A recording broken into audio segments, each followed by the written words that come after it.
So during the COVID lockdowns of 2020, we all had our own ways of, coping. And the way I got through lockdown is I would listen to music. I would pick an artist or a band that I liked with a really big catalog, and I would just do music binges all the time. I listened to everything by Bowie. Rush is my favorite band, so I binged their entire catalog again. But easily my biggest undertaking was listening to everything recorded by His Royal Badness himself, Prince Rogers Nelson. And this is a taller task than you might think, because before his untimely death in 2016, Prince had recorded 39 albums. 39 albums! And that's just solo albums. If we're including songs he wrote for Morris Day and the Time, Vanity 6, Carmen Electra, yes, really, that number goes way, way higher. Pop, rock, funk, soul, electronic, acoustic, romantic, angry, silly, melancholic. Prince wrote every kind of song that a songwriter can songwrite. And what delighted me at the time is that I wasn't alone. If you look at any video on Prince's YouTube page or any concert bootleg that might have been uploaded, you'd see a bunch from people saying that this music was helping them get through a difficult time. So to that end, I decided to make my very own list. The top 7 best and worst Prince albums. That aren't Purple Rain. Okay, wait, slow down, hear me out. Of course, Purple Rain is the best Prince album. You all would have justifiably crucified me if I had said anything else. But that's part of why I decided to make this video in the first place. I would tell people I was listening to every Prince album, and almost every time they would say, "Oh, I don't really know much except for Purple Rain." And when you're covering an artist that has 39 albums, I just feel like you're not getting the whole breadth of a person's work, you know? So here's how this is gonna go down. I'm gonna go through the entire best and worst list, and then at the very, very end of the video, we're gonna have a special section where we gush about Purple Rain and talk about how awesome it is. Okay? Okay. Bear in mind that all of these picks are just my opinion and nothing more. And while I'll be looking at factors like hit singles or overall sales, my big gauge for albums on this list, both good and bad, will be artistic intent, i.e. what Prince hoped to accomplish and whether or not he actually did that. Prince liked to call himself the artist, so I'm gonna treat him like one. Also, the Prince estate is really strict with copyright strikes, so I have to use still photographs and MIDI loops for a lot of this video so it doesn't get taken down. Sorry. Hey, we're starting with the 21st century. Didn't expect that, now did ya? After kicking about in the wilderness for most of the late 90s, Prince suddenly came back in 2004 in a big way. He got inducted into the Rock and Roll Hall of Fame, during which he gave his famous guitar tribute to George Harrison. He released the old school funk throwback Musicology, and launched a massive stadium tour across the United States. I saw this tour when it came through my hometown of Chicago, and it was fantastic. Musicology would also, cleverly, be billed into the price of any ticket sold at these concerts, which would count towards the Billboard 100 and would net Prince his first double platinum album in a decade. Triumphs to be certain, but this made Musicology feel more like a marketing gimmick than a new fresh record unto itself. And it feels strange to see Prince doing a throwback since he was usually so forward-thinking as a musician. 3121 would be the follow-up, and this album is the real deal. If nothing else, because it acknowledged the present instead of running away from it. It helped that, in the 21st century, it was clear that modern producers like Timbaland and the Neptunes were taking cues from Prince, and the Purple One decided to acknowledge that in kind, loading the album with fat synth bass lines and even a twinge of autotune. Also, Prince dabbled in Latin pop, which I think we can all admit we didn't see coming. While Musicology had the better marketing push, this album went gold on its own merits, and it deserves it. Easily the best of Prince's 21st century work. Hey, our first entry from the 90s. Don't worry, the classic era's coming up soon enough. I'll talk about this more on the worst list, but Prince's early relationship with hip-hop was tempestuous at best, not helped by the fact that all of his early attempts at the genre were mostly piss takes. Here, he finally figured out how to do a good hip-hop song. Just have a huge beat and talk about how awesome you are. My name is Prince, and I am funky. My name is Prince, the one and only. Bam, there you go. See? That's all you needed. Still, make no mistake, Prince is still Prince. So you get old school funk jams like Sexy Motherfucker and Love to the Nines, guitar showcases like The Morning Papers, and sultry ballads like Seven and God Created Woman. Supposedly this album was meant to have story segments, almost like a soap opera, but Prince cut them all at the last minute so all the songs would fit onto a single disc. Apparently Kirstie Alley was gonna appear on them too. I don't know, I don't get it. In any case, the songs stand well enough on their own that Prince didn't need them. This album will forever be marked by two things: being the last album featuring the Revolution and serving as a soundtrack to Prince's unsuccessful directorial debut, Under the Cherry Moon, which I've already reviewed on this channel. Yeah, the film and album have different names. I don't know. I don't get it either. It'd probably mean more if anybody actually remembered this movie. I know what I said earlier about copyright strikes, but I've never worried about that when it comes to Under the Cherry Moon. I can include all the clips I want from that flick. Nobody cares. But other than that, there's a lot to like on Parade. Since Prince's new songs from this album would serve as part of a soundtrack, segments are more evocative, as if to set a mood, like this is for the love scene, or this is for the dance scene, etc., etc. This album also stands out to me thanks to two songs. First, the album closer, Sometimes It Snows in April. And considering Prince was from Minnesota, that sometimes was every damn year. But yeah, this was a gentle acoustic ballad that served as the end of Prince's collaboration with Wendy and Lisa. And the second, a song so iconic that it serves as the bumper music for this entire video. There's a good chance that whichever Prince album featured Kiss would have gotten placed on this list. And lo and behold, Parade gets the honor. The song isn't just catchy as hell, it's brilliant on an almost primal level. This song is composed of 9 tracks total, including the vocals, and yet sounds like, I don't know, like it's always existed. One awful movie for one of the best pop songs of all time? Fair trade-off. From one band to the next, the New Power Generation perhaps wasn't as iconic a backing band as the Revolution were, but they were probably the most talented backing band Prince ever had, making significant songwriting and production contributions here. After a decade of courting pop audiences, Prince started aiming at winning back the R&B crowd in a big way, and here he did it in style. For singles, we got classics like the title track and Cream, along with perhaps Prince's ultimate sex jam, Get Off, and that's with 2 T's. We even get smooth jazz with Money Don't Matter Tonight, and the jaunty album track Strollin'. If you haven't heard Strollin', check it out. Prince talks about going to the park with his date and roller skating. It's the most adorable thing I've ever heard. We could rent some roller skates. We could skate around the lake. If we don't know how we'll fake it, oh yeah. Quick, what are the things you associate with Prince's music? Syncopated beats? Fat synth bass lines? Awesomely filthy lyrics? It all started here, with Dirty Mind. Prince's first 2 albums were, shall we say, politely received. Critics liked them, but that didn't translate into big sales. As a result, Prince's record advance with Warner Brothers was running out, so he had to get creative with his 3rd LP. So Prince set up a home studio where he could demo new songs while rehearsing with his backing band. And after tracking 30 minutes worth of new music, Prince basically went, yeah, you know what, that's good enough, let's release that. The Spartan production ends up working in this album's favor because the funk, rock, and new wave elements don't feel affected by time at all when you listen to it. The synth and drum machine sounds hit just as hard in the 21st century, which makes the guitar and slap bass lines all the better. But the real leap forward is with the lyrics. Prince went from pretty sexual to very sexual on this album, and that ended up making all the difference. Dirty Mind isn't just filthy, it's joyously filthy. It's a celebration of smut. You'll be straight up bopping to these anthems celebrating oral sex, threesomes, and incest, and I am here for it. And at a tight 30 minutes, this album demands to be swallowed whole. Pun intended. Dirty Mind might not be the best Prince record, but it's the definitive Prince record. You know, I almost didn't include this record on the list.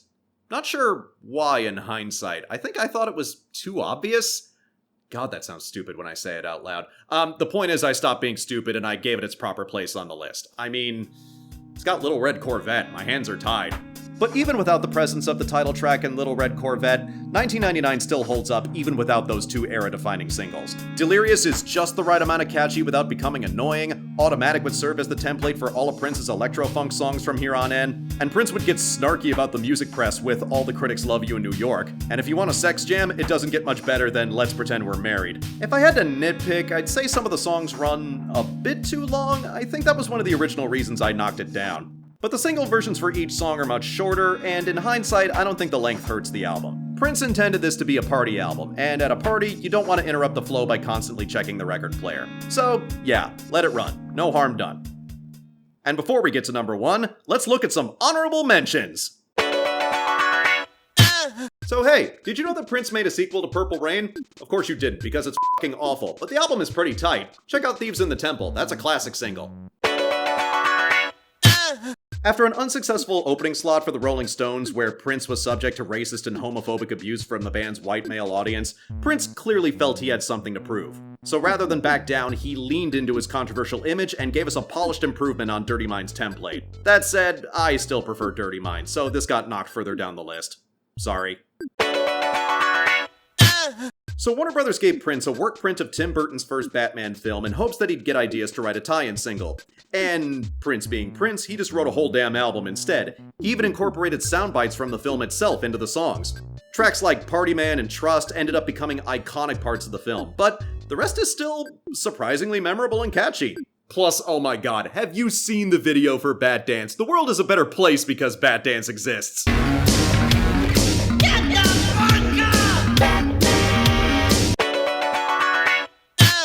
Because he was so prolific, Prince had a tendency to have multiple albums cooking at once so he could stay one step ahead of his fans and the press. Before disbanding the Revolution, Prince had an entire album with them in the works called Dream Factory, along with a solo album centered around a female alter ego he created for himself called Camille. He ended up consolidating these ideas into a triple album, but Warner Brothers said F that to releasing a triple album, so things ended up getting condensed down even further until we got this, the double album Sign of the Times.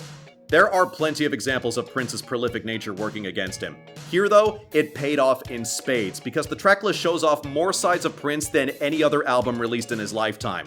On side 3 alone, you get 4 of his all-time best songs: Strange Relationship, If I Was Your Girlfriend, I Could Never Take the Place of Your Man, and my personal favorite Prince song, You Got the Look. And it doesn't stop there! You have the industrial buzz of Hot Thing, the lounge folk of Starship and Coffee, the moody gospel of The Cross, the list goes on. And while the Revolution had sadly been disbanded by this point, enough former members contributed so much to this album that I like to consider this their real swan song instead of Parade. Considering the socially conscious lyrics about the downfall of society, maybe the notion of endings was on Prince's mind. But thankfully, Sign of the Times proved to be a rebirth. Something died, but something new was born in its place. Critics hail this as Prince's masterpiece, and I'm inclined to agree. The worst thing you can say about it is that it's not as iconic as Purple Rain. But then again, few things are. So there's the best, but I know how the internet works. You want me to just get to the worst list already. And picking the worst Prince albums is trickier than you might think, not just in terms of quality, but in terms of release. You see, towards the end of his life, Prince had a tendency to just give his albums away for free. There was even a period where he distributed his albums through Sunday newspapers in the United Kingdom, where giving away free CDs of films and music is way more common. So if the album wasn't very good, well, you got it for free in a newspaper, so no big loss, right? Like with the best list, I'll be using artistic intent behind each album as my deciding point. My only rule is I won't be including Prince's surprising amount of instrumental albums. Other critics like to dunk on those a lot, but they at least accomplished what they set out to do, and most of them were fan club releases to begin with, so whatever, they're inoffensive. Some of you might consider this cheating, considering this is one album taking up 3 slots, but we got 3 whole discs of disappointment here, so I think it counts. Well, I mean, you also got the acoustic album that he recorded for his fan club, and then he got the instrumental album he recorded for his wedding to his first wife. No, I'm only gonna talk about the 3 discs, but you're starting to see the problem here, right? It's a stretch to even call Crystal Ball an album. It's more of a B-side collection, with songs dating as far back as 1985 and as recent as 1996, all thrown together onto the same playlist without any cohesion. And granted, since Prince was working on music constantly, he'd have plenty he'd discard just as much as he'd keep. Sometimes he'd pull it all together and we'd get Sign of the Times, but other occasions we'd get stuff like this. Prince had already oversaturated the market with albums trying to get out of his record contract with Warner Brothers, but his independent era from the late 90s would be rife with multi-disc releases like this, as he completely lost the ability to self-edit. You think Drake puts out bloated albums and mixtapes now? Pfft, yeah right. Try 2 triple albums in 2 years, then we'll talk. I'm also putting this album on here because of a botched physical release. At the time, Prince had a special deal for hardcore fans if you ordered this album through his website. Except if you ordered it that way, you'd only get the discs. You wouldn't get the special crystal ball-shaped casing that was shipped to musical retailers. You wouldn't even get liner notes or lyric sheets. Instead, Prince included a link where you could download and print the liner notes yourself at home. Also, you could get annotations like, I wrote this when I was bored in LA, or this is about a store I liked in Uptown back in Minneapolis. Thanks, Prince. Very enlightening. Not everybody gets to go out on top. Not everybody gets to be like David Bowie and record their version of Black Star before they pass on.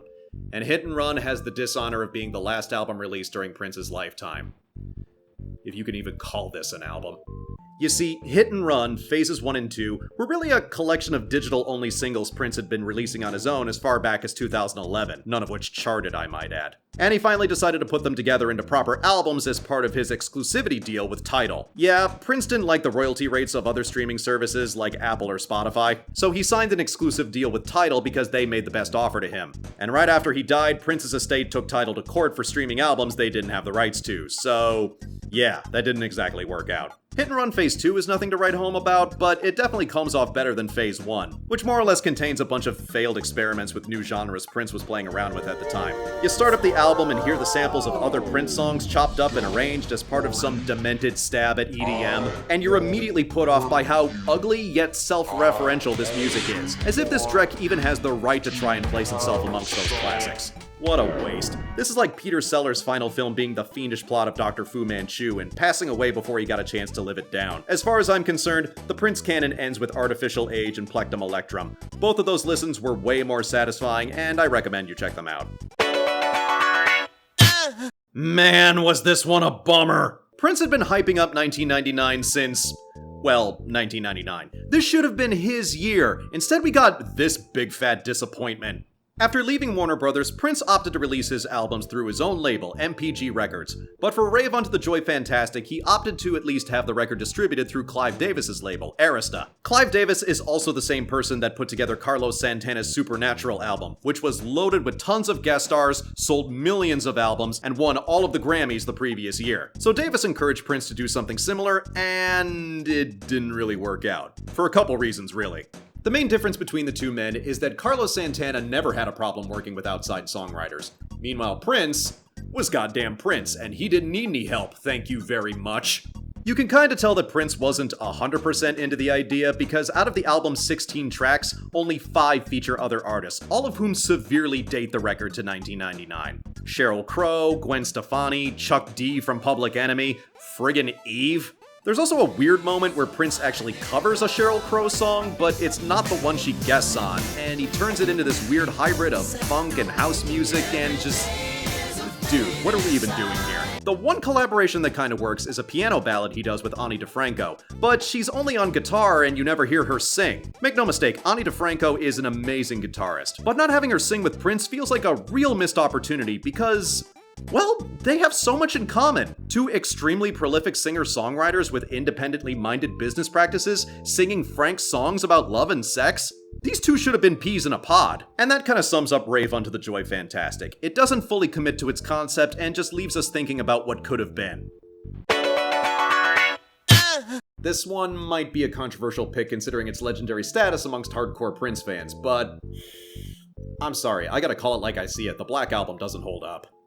The Black Album was originally meant to come out a mere 8 months after Sign of the Times, but Prince ended up pulling the release and replacing the album with Love Sexy the following year. However, promotional copies of the Black Album had already been sent out, which led to the album getting widely bootlegged, to the point where it ended up on several best-of lists from magazines like Rolling Stone, despite not getting an official release until 1994, when Prince agreed to a small print run so he could get out of his recording contract with Warner Brothers faster. Official reasons have never been confirmed why Prince suddenly turned on the Black Album. At one time there was an urban legend he had a bad trip on ecstasy and became convinced that the album was evil in some way. But I think the actual reason is more mundane. Prince and Warner Brothers decided the album was just kind of lame and decided not to oversaturate the market. That's not to say the album doesn't have redeeming features, super funkacalifragisexy fucking slaps, on top of just being fun to say. But remember what I said about Prince's bad relationship with hip-hop? Well, Prince originally hoped that the Black Album would help him win back the black funk audience he had been ignoring in favor of the white pop audience he gained after Purple Rain.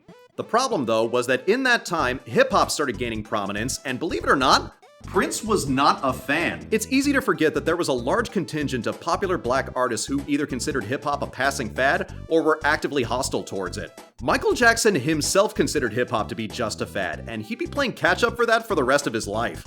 So yeah, Prince didn't like rap, and he decided to vocally express that on more than one song during the Black Album's runtime. And not for nothing, but I don't think a good way to win back an old audience of yours is to take mean-spirited jabs at the music they enjoy besides yours. Riding in my Thunderbird on the freeway, I turned on my radio to hear some music play. I got a silly rapper talking silly and saying all the good rapper is one that's dead. Ooh. In any case, I understand the instinct from the hardcore to seek out an album with such a mysterious background, but the mean-spirited and unfocused tone make this album hard for me to recommend. The best song on the Black Album, When Two Are in Love, ended up getting reused for Love Sexy anyway, and while that album's not an all-time favorite of mine, it at least has a more positive tone and more memorable songs. And it has an all-time classic single with Alphabet Street. So, yeah, we don't need this. The Black Album can stay in the dark for all I care. Christian Jazz Concept Album. Is there a more terrifying combination of words for a music fan? Okay, so, in 2001, after 2 years of theological discussions with legendary funk bassist Larry Graham, Prince decided to convert to the Jehovah's Witnesses. Afterwards, he recorded The Rainbow Children, a jazz concept album with lyrics that explored his new faith at length. He also hosted a series of listening parties at his home studio, Paisley Park, and he had none other than Kevin Smith film it. Apparently, he had hopes of turning it into a potential recruitment film, which he didn't bother to tell Smith or any of the production crew. And she's going, I said, didn't you guys try editing already? She's like, we've gone through a few editors. And I said, why? Is he that difficult to work with? She's like, well, no, it's just that what he wants to do with the footage, a lot of people don't agree with ideologically. He wants to turn it into a recruitment film for the Jehovah's Witnesses. And I was like, get out of here. That's what we were doing this whole time? She's like, I guess. So if you're ever approached by a bunch of Jehovah's Witnesses and they're just like, we'd like you to watch this video, that's my latest film. The music itself isn't much to speak of, but right from the get-go, I had a hard time getting into The Rainbow Children knowing Prince's true intentions behind it. I'll admit there were occasions where I'd kind of be enjoying a song, but then a lyric would reference the land of milk and honey or something like that, and then it hit me like a thunderclap. Oh right, this album is literally trying to convert me. And while Prince's music had always had a spiritual component up until this point, it had never been this didactic before. By contrast, the album Dirty Mind has a song titled Sister, where Prince literally fantasizes about having sex with his sister, and that still disturbed me less than The Rainbow Children did. I suspect even Prince realized he went too far with this album, because not long after, he'd finally release Musicology and start meeting the mainstream halfway. Some other listen publications like to rank the jazz fusion albums as the worst, but they're just instrumental music that doesn't pretend to be more than it is. And the other albums I've listed here are either boring, too long, or just don't live up to their potential. But The Rainbow Children? This just offended me. Ugh, well, that was a bummer. What do you say we gush about Purple Rain now like I promised, okay? Purple Rain fucking rules! It's so rare for an artist to envision a project that'll make them a superstar, but that's exactly what happened with Purple Rain.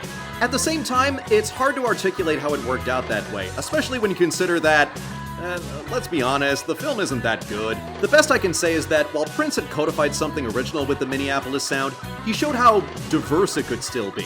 The heavy metal bop of Let's Go Crazy, the acoustic chamber pop of Take Me With You, the lush balladry of The Beautiful Ones, the prog funk suite of Computer Blue, the dance club gospel of I Would Die For You, the sleaziness of Darling Nikki.